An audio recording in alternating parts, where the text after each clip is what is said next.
Welcome back to the Centered in the City podcast, and welcome to the final episode of 2023. Woof! Wow, where did this year go?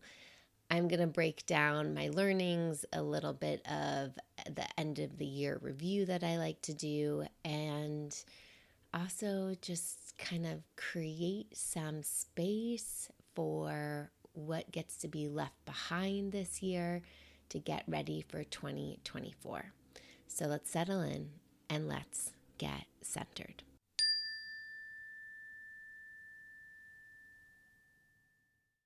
I don't know about you, but 2023 was a year of destruction in many ways, and also a place of shedding, healing, rebuilding, reorganizing.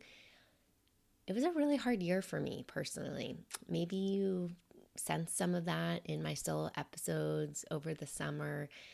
I shared a little bit, but wow, I am really excited to say goodbye to this year and to thank it and to move on. New Year's Day is right around the corner, and I love New Year's Day. There's this like quiet, magical freshness in the air. And I felt this way about New Year's Day for years, like when I was back in middle school, high school, way before my pre-coaching days. It has just always felt like kind of this spiritual, holy day of quietness, of stillness, of rebirth, of a reset. I can feel the excitement of the New Year's Day approaching.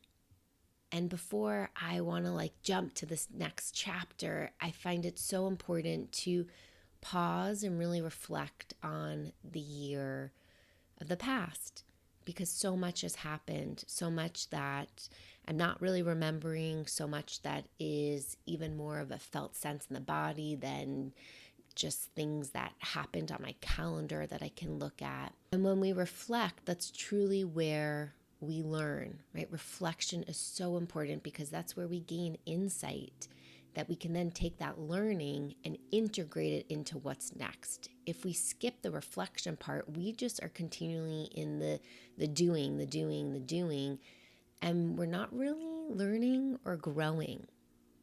So pause here and just checking in with you. What is your typical relationship to the end of the year? Do you make space for reflection? If you do, what does that get to look like? What serves and supports you reflecting? And if you don't, what would it look like to offer a little bit of reflection with yourself? That could be taking a walk in nature and just reflecting. It could be grabbing your journal and doing some reflection. It could be having a conversation with a friend. When I host the intention setting party, one of the things I hear year after year is how much people appreciate the space for reflection, specifically on the past year, because there's so many things that we don't celebrate ourselves for or acknowledge or remember that's so important for our sense of self, for that self-actualization, to remind ourselves how we've grown, how we've challenged ourselves, how we've done things, that then we can again integrate that learning into the next year. It gets to be feed forward for ourselves. So I have my own process of reflection that I integrate into the intention setting party, which is getting myself into a meditative state to just allow my body, my heart, my mind, my soul to wander back to the past year and to really take it in. And I walk myself through a series of prompts, and then I offer some space for writing and reflecting in that way. So it's this dualistic place of exploring that really helps me process from a felt sense and also from more of a heady mental sense as well. So if you're curious and learning more and experiencing that reflection process, I welcome you to join us for 2024's intention setting party, and more details are in the show notes. But today on the podcast, I wanted to give you a little deep dive into some different types of learning and reflection that I've been processing. Part of my New Year tradition is creating what I call power intentions. So they're choosing one or two words or a really short phrase that gets to be the mindset, the mantra, the way in which I am using this learning through all aspects of my life. So in the past, my words have been trust or receive. This year, my words were deep listening and patience.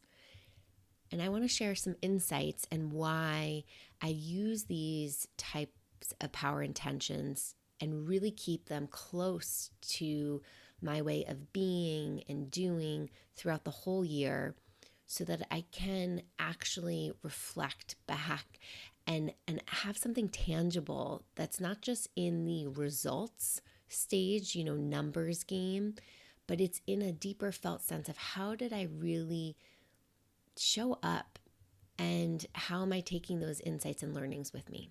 I'll link in the show notes. Over the summer, we had an episode with Karina around heart hangs, and we explored one of my power intentions, which is deep listening, and explored what does that look like and what is that experience unfolding, and just so many lessons I have learned with having this power intention front of center.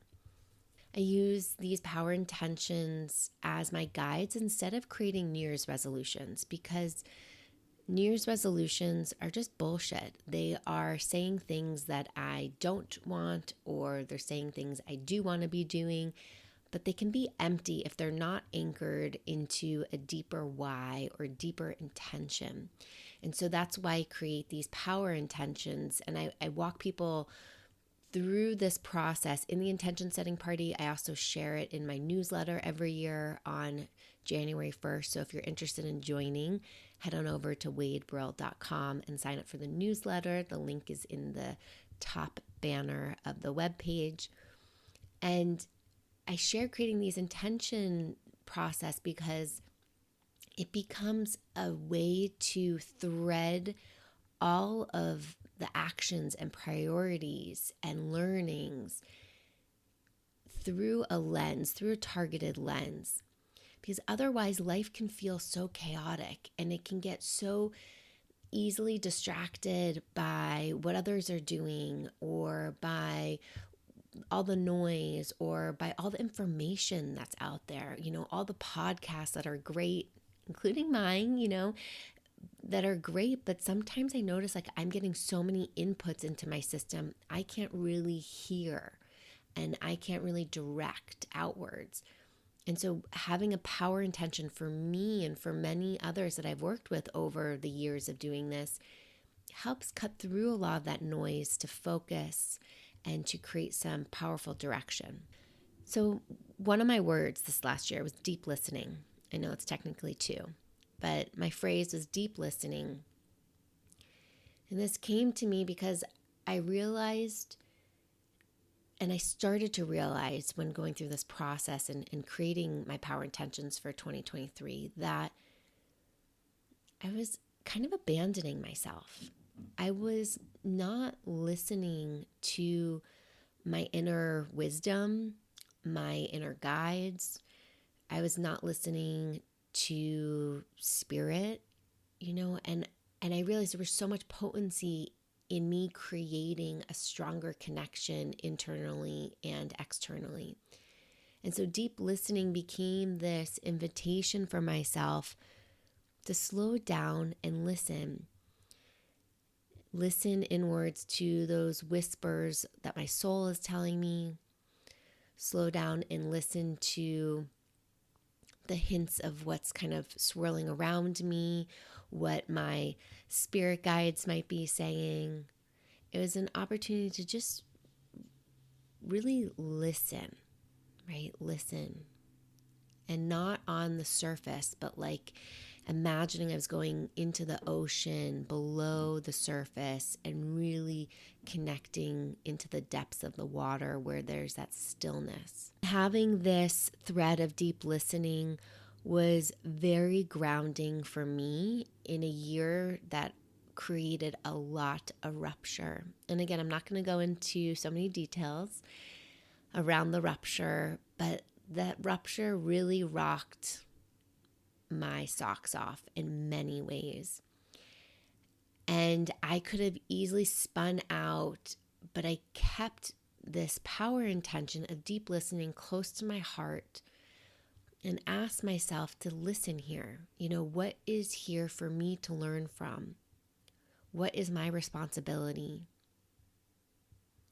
And the deep listening thread gave me a way to focus all of this intense emotion, to listen, to deeply listen. And with that opening, I started to build this whole new relationship with myself. Let me tell you, I have been in therapy and I've had coaches and I've had healers and massage therapists, and I've, have a whole amazing crew of people I've gotten to work with for over 20 plus years.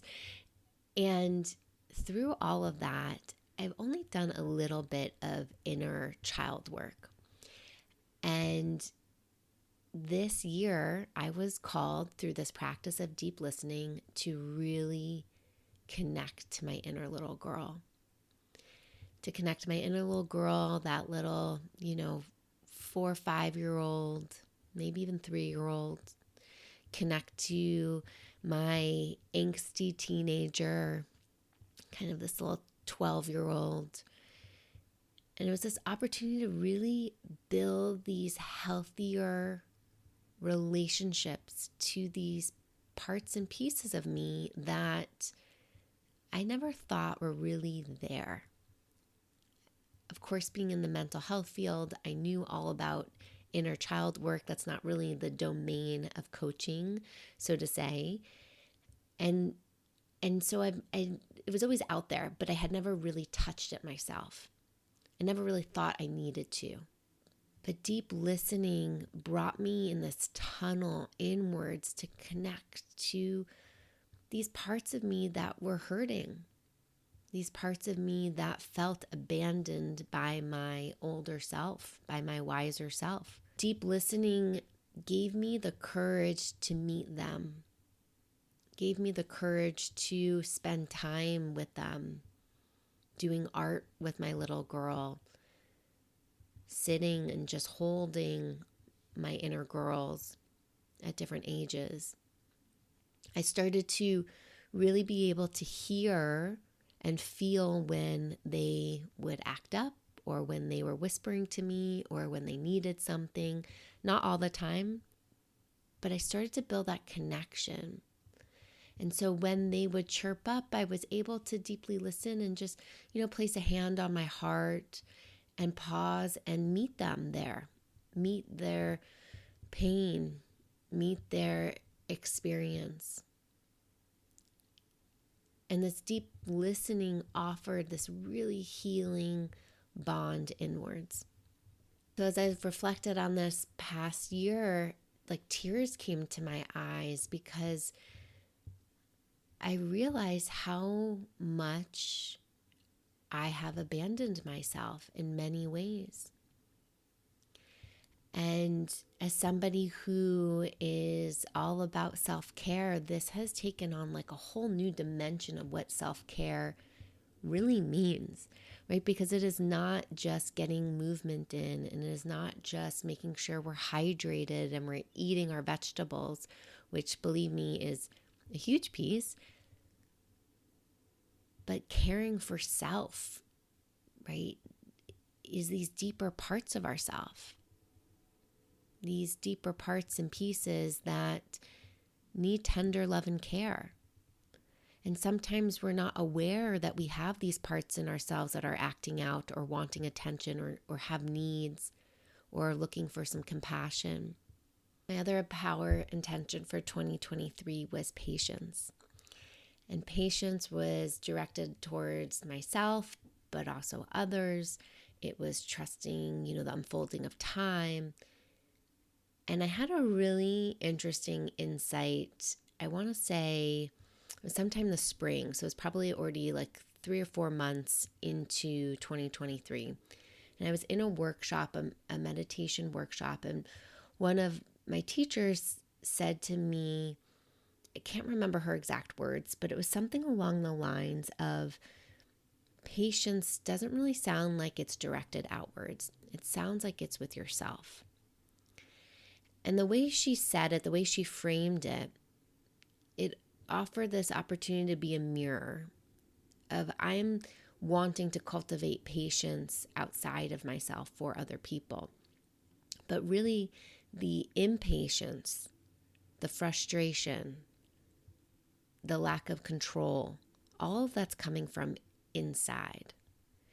And it was this aha moment of, a lot of the time when we want something in the world or we want something in that relationship, it's really a reflection of what we, the individual, is really wanting. So before we go outside of ourselves looking for that love, that happiness, that health, that peace, that patience, whatever it might be, we get to find that within ourselves first. So that became a way for me to take this power intentions of patience and direct it inwards and notice and surf the urges of impatience as they would arise in my body and start to get more curious. One of the big insights I gained from patience of self was recognizing how much pressure I put on myself. How much pressure I put on myself to do the thing. And I had this aha when I was traveling. So only a few months ago, I had this aha that the pressure I am putting on myself only lives in the stories of my mind. The pressure that I am putting on myself only lives in the stories of my mind. And I said to myself, okay, well, if I want to let go of this pressure, let me let go of the story that I'm making up in the mind.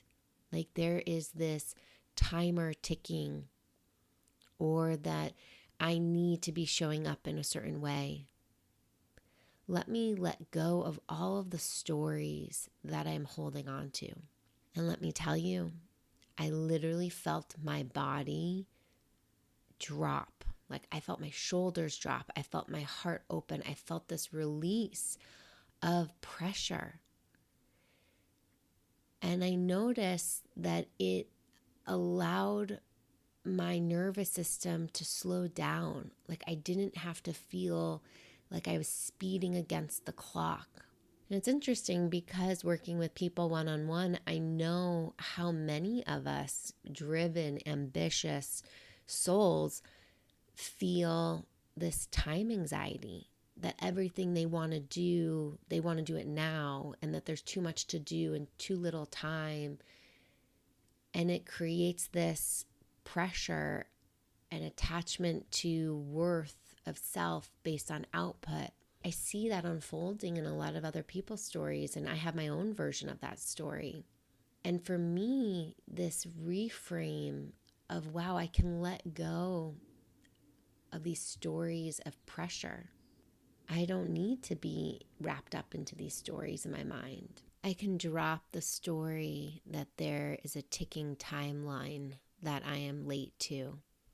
And I can imagine that story in my mind like a bubble, and I just popped it. And it's not that simple. There's been many layers of work dealing with that story, but I felt it pop. And I felt this release of, I don't have to buy into that story anymore. I can let it go. I can rest into there's enough time, and I can trust the unfolding. Leaning into this new story allowed patience to take on this new meaning. Like what am I impatient about? Where am I racing for? And so I got to have some space and realize things are going to unfold on their own time. And I don't have to be the controller of time. And what I instead put my focus on was just listening to my soul. Like, how does my soul want to express itself? So, this is where both of my power intentions merge, this opportunity to deeply listen to my soul and this place to practice patience, to practice unfolding and listening and keeping the attention there. And so, what I've kind of come to learn this past year is how to let go of the stories in the mind, because our mind can make up so much shit. I come back to the gift of power intentions, how they are this anchor throughout the year that can help direct the focus and the attention and all the learnings and integration. And I know, looking back on this last year, if I didn't have my power intentions, how I would feel a little bit more lost in the sauce of it all. And how creating power intentions not only helped me create clearer, targeted goals that I wanted to work on, like doing my walking marathon, which I will share more about in an upcoming episode. But it became learning in itself. They became a goal in itself to embody and to practice. So if you are somebody who is exploring their new year, what they want to be creating or what they want to be doing differently or how they want to be challenging themselves, or the lists of books they want to read or whatever it might be, or the places they want to travel, I really welcome you to create some power intentions or a power intention. Create that focus for yourself. There's so much noise in the world. And as you get ready for a new year and embrace this magical, beautiful energy that is available in this calendar new year, set that focus, set that intention of how you want to be showing up and learning and experiencing and acting and loving and listening and tasting through the new year. And then when you get to reflect back, like I'm doing now, you get to explore all the ways that this power intention not only supported you achieving your goals, but how it also helped you learn so many more things about yourself than you thought were possible. How it supported you really taking action in a way that felt aligned and authentic, not because you had to or it sounded good. If you find it helpful, here are 3 journal prompts to sit with. The first prompt, if you created a power intention or word of the year or theme of the year for yourself, what are your top 5 learnings and biggest takeaways from letting this word, this theme, this power intention be your guide in 2023? The second prompt, how do you want to thank or acknowledge your power intentions for the way that they've showed up for you? This might feel a little silly, but the opportunity here is to offer some gratitude for these guides. So what does that get to look like for you? And the last prompt, if you could take one lesson, or maybe it's a culmination of lessons that you learned this last year with your power intention, what's a mantra or a mindset that you want to take with you into this next year? So you get to remember all of the goodness, the wisdom learned and earned from living these last days in 2023 with these words. So for instance, a lesson that I want to carry with me that gets to be this mantra, this mindset into 2024 is slow and steady. I hope this episode was insightful or interesting, that you took away some nuggets of insight for your own learnings. Share with me, join me on Instagram at OneWade, leave me a voicemail at centeredinthecity.com, And if you're interested in joining us for the intention setting party in 2024, the link is in the show notes. There are only a few early bird tickets left. So if you are interested, use the code NewYearLove30 to receive 30% off. And again, that's only available for the early bird tickets, and there are only a few left. So claim yours now if you are interested. Thank you for being here. As always, I'm wishing you a very healthy and happy end to your 2023 and wishing you a beautiful 2024 filled with everything that your heart and soul desires. So much love and health and peace and happiness. And may we continue to practice staying centered together. Looking forward to seeing you in the new year.